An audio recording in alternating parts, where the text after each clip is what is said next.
তুমি জানো কতটা অভিমান নিয়ে আমি তোমার কাছ থেকে দূরে সরে এসেছি। তুমি চাইলেই সব অভিমান মুছে দিতে পারতে, কিন্তু তুমি বুঝিয়ে দিলে দূরত্বই সুন্দর। তাই আমি তোমার কাছ থেকে দূরত্ব বজিয়ে রেখেছি। আমি জেনে শুনেই পা দিয়েছিলাম তোমার এই ধ্বংসস্তূপে। ভেবেছিলাম তুমি আমাকে ওড়াবে, তাই তো ডানা মেলেছিলাম। জানতাম তুমি পুড়িয়ে মারবে, তবুও তোমার কাছে এসেছিলাম। তুমি তো শুধু বাহানা ছিলে, নিজের ধ্বংস তো নিজেই করেছি। সে এসেছিল স্বার্থ খুঁজতে, আর আমি সেটাকেই সম্পর্ক মনে করেছি। প্রয়োজন আর প্রিয়জন এক নয়, সেটা বুঝতে অনেক দেরি হয়ে গেছে।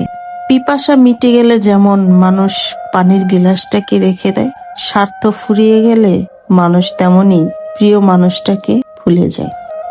আমি বড্ড বোকা, তার ওই ক্ষণিকের তৃষ্ণাকেই ভালোবাসা মনে করেছিলাম।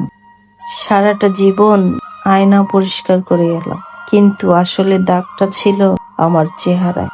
তোমার মিথ্যাটাকে ধরার মতো বুদ্ধি আমার আছে, কিন্তু সেটাকে ঘৃণা করার মতো শক্তি আমার নাই। তাই জেনে বুঝে বারবার তোমাকেই বিশ্বাস করে ঠকি।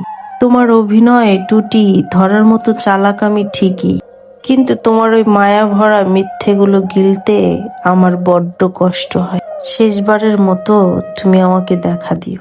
কিছু বলবো না তোমাকে, শুধু প্রাণ ভরে দেখবো। একটা সময় ভাবতাম বয়স বাড়বে যত, সুখ বাড়বে তত, আর এখন এসে দেখি বয়স বাড়ে যত, দুঃখ বাড়ে তত। তোমাকে মনে পড়লেই আমি কেঁদে ফেলি। এর চেয়ে বেশি কিভাবে ভালোবাসতে হয় সেটা আমার জানা নেই।